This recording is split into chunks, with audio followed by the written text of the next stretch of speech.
I've written up 100 people in 8 years of running this floor.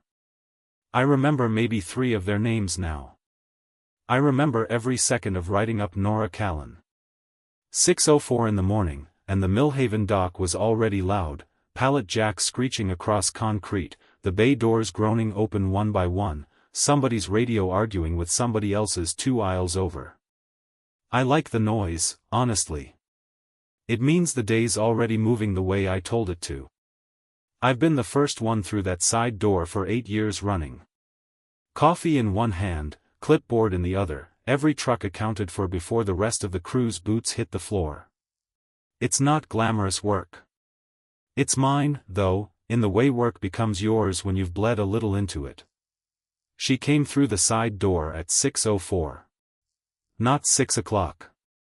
Third time in 2 weeks. Callan. I didn't look up from the intake board. You're aware shift starts on the hour. I'm aware the coffee machine in the break room is possessed. She held up a paper cup with maybe an inch of something the color of dishwater sitting in the bottom of it. I fed it $1.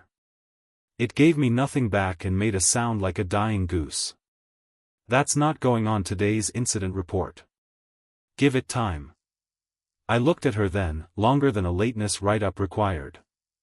She had a hair tie looped around her wrist that she hadn't used yet, and dark eyes that weren't on me at all. They were on the floor behind me, moving row by row. Counting pallets. Actually counting them, the specific way somebody counts when they've done inventory work before and can't help doing it out of habit, even standing in a doorway getting scolded. Interns don't count pallets on their 4th day. Interns look at their shoes, or at me, waiting to see how much trouble they're in. You're getting written up, I told her. 3rd lateness in 2 weeks, that's automatic. Company policy, not my personal opinion of you. Of course it is. She didn't flinch. If anything, something crossed her face that looked almost like relief, there and gone before I could pin it down, like she'd been braced for something worse than a form. Do what you have to do. I filled it out right there against my clipboard, block letters, name and date and violation code, and she watched the whole process without one word of protest. That bothered me more than protest would have. People who don't fight a write-up are usually about to quit, or they already don't need the job badly enough to argue for it. She didn't move like either. She stood there like someone waiting out a formality she'd already priced into her morning. You always this fast with the forms? She asked, tilting her head at the clipboard. I don't like surprises on my floor. Everyone's floor has surprises. You just decide in advance which ones you're allowed to have. I almost smiled at that. Caught it before it landed, because smiling at somebody I'd just written up seemed like exactly the kind of surprise I don't allow myself. Clock in. You're on receiving with Delgado today. She went. I watched her go longer than any write-up justified, and I noticed, filed it away the way I file everything, in that part of my head that never really shuts off, that she walked straight to Bay 4 without anyone pointing her there. Day 4 on the job, in a warehouse with 6 identical bays that trip up new hires for weeks. New hires wander. New hires check the overhead signage twice. She walked like she already had the floor plan memorized before her first shift. I told myself it was a coincidence. Lucky guess. Good instincts. I was already deciding it wasn't, somewhere underneath the part of me that wanted an easy answer. I spent the rest of that shift telling myself I was being paranoid. Warehouses are full of people with strange little habits, guys who eat the same sandwich every day for a decade, a forklift driver who talks to the machine like it's got opinions. Maybe counting pallets was just something Nora Callan did with her hands the way some people crack their knuckles. Maybe I'd built a mystery out of a coincidence because it was easier than admitting I liked the sound of her voice arguing with a coffee machine more than I should have. But I've run this floor long enough to trust the part of my brain that flags things before the rest of me catches up. It flagged her on day 1. It didn't stop flagging her for the rest of that week, no matter how many boring explanations I handed it. What is it about one chronically late intern that makes a man who trusts almost nobody start keeping a mental file on her before lunch on a Tuesday? Stay with me. It gets a lot stranger before it gets good. The summons came at 10:15, delivered by a site HR coordinator with the specific nervous energy of someone who'd been told exactly what to say and nothing more. Corporate wants to see you about the Callan write-up. I'd filed 100 of those forms over the years. None of them had ever pulled a phone call down from 2 floors up before. I remember thinking, walking to the director's office, that I must have missed something. Maybe I'd Dr. Pay wrong, maybe there was a union technicality I hadn't caught. I ran through every boring bureaucratic explanation I could think of, because the alternative, that somebody up the chain actually cared about one late intern, didn't make sense yet. The director's office smelled like new carpet and old coffee, the specific combination every corporate office on this site seemed to have. A voice came through on speaker, clipped, efficient, entirely uninterested in explaining itself, and told me the Callan matter was to be handled personally and discreetly, effective immediately. No more routing her through Delgado's onboarding rotation. No more standard training track.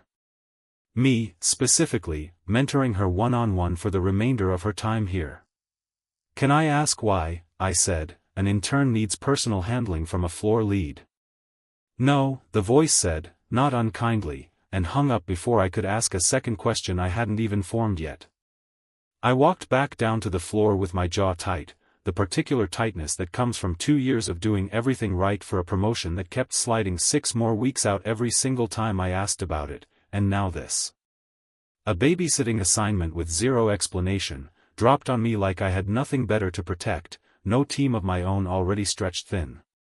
I found her at the scanning station, badge swinging off a lanyard she kept fidgeting with like it didn't sit right against her collarbone. Apparently I'm your mentor now, I said. Lucky me. I don't do special treatment. Not for you, not for anybody corporate's suddenly interested in. That got a look out of her, quick, assessing, gone almost before it registered. I never asked for special treatment. Somebody upstairs did it for you, then. Then take it up with them. A beat, her eyes back on the scanner. I'll still show up on time. Mostly. Mostly isn't a schedule. No, she said, it's a personality. I didn't laugh, but something in my chest loosened half a degree, and that annoyed me more than the assignment itself had. I set her up on the pick line beside me, close enough to correct her form if she needed it, and for the next 4 hours she worked like somebody determined to prove she needed no correcting at all, fast, clean, no wasted motion, calling out palette codes half a second before I would have called them myself. By the end of the shift I had more questions written on the inside of my skull than I'd started the day with, and not one of them written down anywhere official. Corporate ordered me to keep her close. Nobody bothered telling me why. I went home that night still turning over the sound of her voice saying lucky me, like it was funny and true at the same time. I told myself the assignment was a problem, purely logistical, one more thing eating into hours I didn't have. I did not tell myself the truth, which was that I'd looked forward to the next morning's shift more than I had and longer than I wanted to admit, and that scared me a little more than the mystery of her did. The storm hit during second shift, hard enough to trip the backup generators and drop half the warehouse to emergency amber. I sent most of the crew home early, the ones with kids and long drives, the ones who didn't need to be standing on wet concrete near live electrical panels. Nora and I stayed to secure the cold storage doors. They don't fail gracefully, somebody has to crank the seals by hand if the power flickers, and I wasn't leaving that job to a junior on their second week. We ended up sitting on overturned crates near Bay 2, waiting out the worst of it, rain hammering the metal roof like static on an old television. You always work through storms? She asked, pulling her jacket tighter. Worked through worse than this. I don't usually say the next part out loud, not to anybody I work with. I said it anyway, maybe because the dark and the noise made it easier. 3 years back, a guy on my crew got his hand caught in a jammed conveyor during a shift I wasn't cleared to be running solo. My supervisor at the time signed off on paperwork saying I'd been properly certified. I hadn't been. Not yet. I almost lost my job over forgery someone else committed to cover their own mistake. I looked at her sideways, the amber light making everything look older than it was.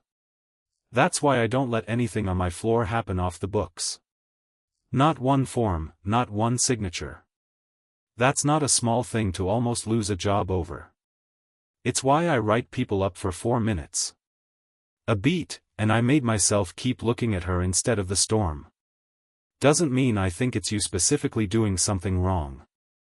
You think it's something, though. I think you count pallets like somebody who's done this before. I think you knew which bay was receiving on day 4 without asking. I think corporate doesn't personally intervene for interns who microwave burritos and clock out at 5. She was quiet a moment, turning her badge over and over in her fingers, the plastic edge catching the amber light. There are things about why I'm here I can't tell you yet. That's not me lying to you. It's me not being allowed to, for reasons that genuinely aren't about you. That's a very smooth way of telling me nothing. It's the truest thing I can give you right now. Her voice didn't waver on it, and somehow that steadiness made it land harder than if it had cracked. The lights flickered, steadied. Neither of us moved to check them. For what it's worth, she said, quieter now, the way you actually run things down here, not just the rulebook, the way you treat people underneath it, it's better than most places I've seen. I mean that. You've seen a lot of warehouses for an intern. I read a lot, she said, a half second too fast, and I heard the seam in it before she'd finished the sentence. Not a lie exactly. A door closing gently before I could see all the way through to what was on the other side of it. We sat there another 20 minutes after that, not talking much, just listening to the storm work itself out over the roof. At one point her shoulder ended up against mine, close enough that I could feel her breathing, and neither of us moved away from it, which told me something the words hadn't. When the crew's group chat finally lit up saying the roads were clear, she stood first, offered me a hand up like it was nothing, and the warmth of her palm stayed on mine longer than the gesture should have lasted. If someone you were starting to fall for looked you dead in the eye and said, "I can't explain yet, but it's not about you," would you believe them? Or would you start digging? Tell me honestly in the comments, because sitting there in that amber light, I genuinely didn't know which one I was. The inventory crash happened on a Thursday, the worst possible day for it. A supplier shipment mismatched against the system by 400 units, threatening to shut down 2 client accounts by Friday morning if we couldn't reconcile it overnight. Numbers that didn't add up no matter how many times I ran them, and a clock that didn't care how tired I was. I had 3 people on it and was losing the thread by 10 p.m. when Nora sat down at the terminal beside me without being asked and started cross-referencing lot numbers faster than anybody I'd trained in years. "Where'd you learn to read a discrepancy report like this?" I said. It wasn't really a question by that point. Pattern recognition. She didn't look up from the screen, fingers moving fast over the keys. This isn't a shipping error. Somebody miskeyed a SKU upstream, probably weeks ago, and it's been compounding ever since, quietly, under everybody's radar. She was right. It took her 40 minutes to find what would have taken my best analyst until dawn, and I sat there watching her work with a mix of admiration and something closer to unease, the two feelings tangled together in a way I didn't love. At some point her badge grazed the terminal's reader, an old habit, tapping it against her palm while she thought through a problem, and the screen behind her flickered open to an admin panel I'd only ever seen the site director use. Override permissions. Full inventory authority across every Belhaven distribution site. Not just Millhaven. Every warehouse in the company, laid open under her fingertips like it belonged to her. I went still. She noticed a half second too late and swiped the panel closed with a motion so practiced, so clean, that it told me this wasn't the first time she'd had to hide it from somebody standing exactly where I was standing. "That's not intern access," I said quietly. "No." She didn't try to explain it away, which somehow made it worse than if she'd lied outright. "It's not. Nora. I can't yet. For the first time since I'd met her, she looked like the ground had actually gone unsteady under her feet, like whatever composure she carried around all day had a crack running through it now. Please. Just, not yet. I didn't push, not that night. I wanted to. I had a dozen questions lined up and ready, and I let every one of them sit unspoken. But something in me that had been leaning toward her for 2 weeks straightened itself back up into the version of me that doesn't get blindsided twice, the version I'd built after the conveyor incident specifically so I'd never again trust somebody's word over what my own eyes had just shown me. I watched her hands more carefully after that. The way she held her badge when she thought nobody was paying attention, angled away from the reader like it had betrayed her once already and she didn't intend to let it happen twice. I'd watched a floor intern unlock a system I don't even have clearance for. I still didn't know what she was actually here to do to my team, and that not knowing sat in my chest for days like a stone I couldn't put down. I finished the reconciliation with her anyway that night, because the client account still needed saving whether or not I trusted the person sitting next to me. We didn't talk much after the panel closed. Just numbers, back and forth, until the discrepancy zeroed out at 2 in the morning and she said, "Good work," so quietly I almost missed it, like she meant it more than the moment called for.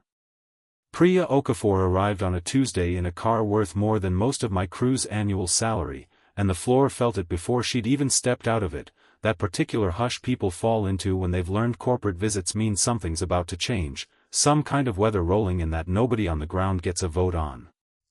She pulled Nora into the director's office for 40 minutes. I wasn't invited. Wasn't told why. I stood outside in the hallway pretending to review a shipping manifest I'd already read twice, listening to the low murmur of voices through the door and hating how much I wanted to know what they were saying.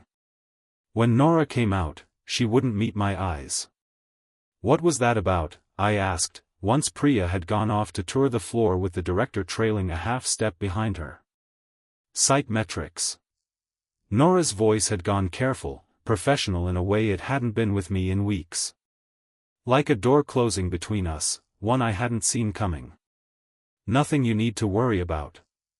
Everything on this floor is something I need to worry about. Not this. A pause, longer than it needed to be. Then, quieter, not yet.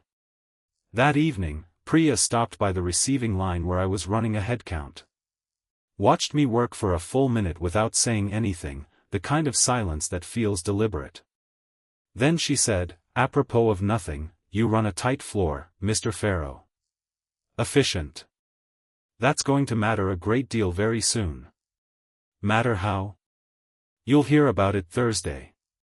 She smiled without any warmth behind it, the kind of smile that's really just teeth. Along with everyone else on this site. She walked off toward the director's office without waiting for a response, heels clicking against the concrete in a rhythm that didn't belong on this floor. I stood there a second longer than I needed to, feeling something cold settle into my stomach that had nothing to do with the cold storage doors 20 feet away. I found Nora afterward, restocking a shelf that didn't need restocking, clearly avoiding the break room where Priya's assistant was setting something up with a projector cart. "You knew," I said. "Whatever's happening Thursday. You knew before I did." "I've known some of it for a while." She set the box down in her hands, slow, like she was buying herself a second to choose her words. "I want to tell you everything. I do. But if I move too early, I could cost people their jobs before I've even built a way to protect them." I had 2 roads in front of me right then, standing in that stockroom with the fluorescent lights humming overhead, and I knew it plainly. Report what I'd seen on that terminal up the chain and protect myself first, the way I'd trained myself to after the conveyor. Or trust a woman who just admitted, out loud, that she'd been keeping things from me for weeks. I chose to say nothing. I drove home that night still not sure that silence didn't make me a fool. I lay awake most of that night running the 2 roads over in my head, and somewhere around 3 a.m. I realized the reason I hadn't reported anything wasn't really about trust at all. It was that some part of me had already decided I'd rather be wrong about her than be right and lose whatever this was before it got the chance to become something. Thursday's coming, and it's going to change everything on this floor, I promise you that much. If you want to be here when it hits, hit subscribe and turn the notifications on, because trust me, you do not want to miss this one. Thursday came with the whole site crowded into the main floor for an all-hands, folding chairs dragged out between the pallet racks in crooked rows, Priya standing at a podium with a slide deck that read efficiency realignment in letters far too clean and far too calm for what it actually meant. She talked about optimized headcount and site consolidation opportunities for 6 minutes before I stopped hearing the individual words and started hearing the shape underneath them instead. Layoffs. Dressed up in a font somebody had probably spent real money choosing. This proposal, Priya said, gesturing at a slide full of bar graphs, was built using granular floor-level data gathered over the past several weeks by our internal evaluation team. I looked at Nora, standing near the back where she'd been stationed for the whole meeting, arms crossed, face unreadable. She looked back at me, and something in her expression was already bracing for what I was about to do, like she could read the shift in my shoulders before I'd even moved. "You gathered that data." I said it loud enough to carry across the folding chairs. It wasn't a question. "Sam. You've had override access to every system on this floor for a month, and you let me think you were an intern learning to scan a barcode." My voice cracked at the edges as I said it, not loud, worse than loud, the kind of crack that carries further than shouting ever could. "You're a plant. You fed her everything she needed to gut this place." "That's not what happened." "Then what happened?" Before Nora could get another word out, Priya cut in, brisk and entirely unaware of the wreckage she was about to walk straight through. "Ms. Vance, if you'd like to present the alternative framework you and I discussed." The room went silent in that specific way a room goes silent when a name lands wrong, when everybody in it feels the floor shift half an inch under their feet at once. "Vance. As in Walter Vance. As in the man whose name is bolted to the front of the building I've worked in for 8 years. I felt the floor tilt under 100 pounds of understanding I hadn't asked for and couldn't put back down now that I had it. Every counted pallet. Every override screen. Every soft, careful, not yet. It all resolved at once into a shape I should have seen weeks ago and hadn't, because some part of me hadn't wanted to. "You're his daughter," I said. She didn't deny it. She didn't do anything at all except stand very still in front of a room now staring at her like she'd been wearing a costume this entire time. Because she had. "I can explain," she said, to me, only to me, like the rest of the room and its folding chairs and its staring faces had simply disappeared around the two of us. "Explain it to them," I said, and I walked out into the parking lot without looking back once. The cold air hit me before the anger did. I sat in my truck for a long time without starting the engine, watching the fluorescent glow of the warehouse windows through the windshield, replaying every conversation we'd had since that first morning like I was looking for the exact sentence where I should have known better. She isn't an intern. She's the owner's daughter, sent in to quietly evaluate the very team that trusted her without question. I kept asking myself, all the way home, whether any of it was real, or whether I'd just been part of the assessment the whole time. I didn't speak to her for 4 days. The floor felt it. Everybody did, in that low-grade way a warehouse absorbs its supervisor's mood without anybody ever saying a word about it out loud. That particular tension of a team bracing for layoffs while their floor lead goes quiet and clipped in a way that has nothing to do with schedules anymore, no matter how much I tried to make it look like it did. I buried myself in headcounts and shift logs and anything else that didn't require looking at Bay 4, which was harder than it sounds, because Bay 4 is where I found out she wasn't who I thought she was. Nora's phone rang Sunday night. She told me this part later, once we could talk about it without either of us flinching at the details. She was alone in the rental apartment she'd used for 3 months to keep up the illusion of a normal intern's life, a studio with unpacked boxes she'd never bothered to open because she'd never planned to stay, and her father's name came up on the screen. Priya's plan goes to the board Wednesday, Walter Vance told her, no preamble, the way he apparently says everything. You've had your 90 days on the floor. You've made your point. Sign off on the restructuring and come home to the title you've earned. The restructuring guts a team that's outperforming 3 other sites, and you know it. That's not your call to make from a warehouse floor, Nora. It's exactly my call, she said, and hung up before she could talk herself out of the certainty in her own voice, before her father's tone could wear it back down the way it always had before. Wednesday, she walked into the real boardroom, glass walls, her father seated at the head of a long table, Priya already there with a fresh deck loaded, carrying a counterproposal built from absolutely nothing corporate had ever handed her. Cross-training rotations I'd mentioned once in passing, months back, without ever thinking she'd been listening that closely. A shift efficiency model she'd learned by working the pick line herself, blisters and all. Retention numbers she'd never have pulled from a spreadsheet in a downtown office, because nobody in a downtown office bothers asking the floor what actually keeps people showing up every morning. This plan, she told the board, voice steady, keeps every single position at Millhaven, and it improves margin more than Priya's version, because it was built by the people actually running the floor. Not around them. She let the silence in the room sit a beat before she said the rest, plainly, without the shield she'd worn for 3 months straight. My name is Nora Vance. I've been working this site undercover for 90 days, under a company tradition my own father started 20 years ago and apparently forgot the point of somewhere along the way. I did it to learn what this company actually is, not what a slide deck says it is. I'm not sorry I hid who I was. I'm sorry about what it cost the people who trusted me while I did it. The board approved her plan 2 votes to 1. Priya's proposal died right there in the room, quietly, the way most corporate proposals actually die. She drove straight to Millhaven afterward, not even sure there'd be anyone left on site to hear it, only sure of one thing, she couldn't let one more day pass with me thinking she'd used me. Her father didn't speak to her on the way out of the boardroom. Not a word, not a look. She told me later that the silence hurt worse than an argument would have, because at least an argument would have meant he was still fighting for the version of her he'd expected. This silence felt like him quietly filing away the fact that his daughter had become someone he hadn't planned for. She just risked her father's trust and her own promotion to protect a team that didn't even know it yet. Would you have done the same, or played it safer and let the numbers win?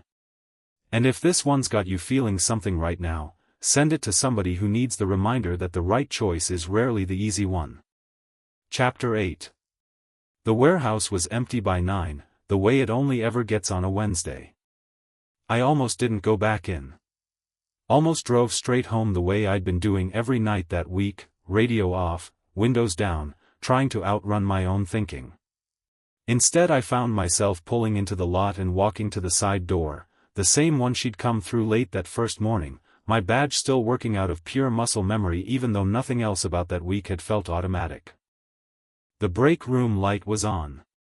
The coffee machine was making its familiar dying goose noise, and Nora was standing in front of it, 2 cups already poured, looking like she'd been waiting there long enough to give up twice and stay anyway both times. It's still broken, she said, before I could say anything at all. I fixed it for you once, actually, back in week 2. Never told you. I think I liked having a reason to complain about it with you every morning. You could have told me who you were. I could have. She didn't look away from me, didn't reach for the dry armor she usually kept close at hand. I told myself not telling you was protecting the team from favoritism. That part was true. It wasn't the whole truth. She handed me a cup, the paper warm against my palm.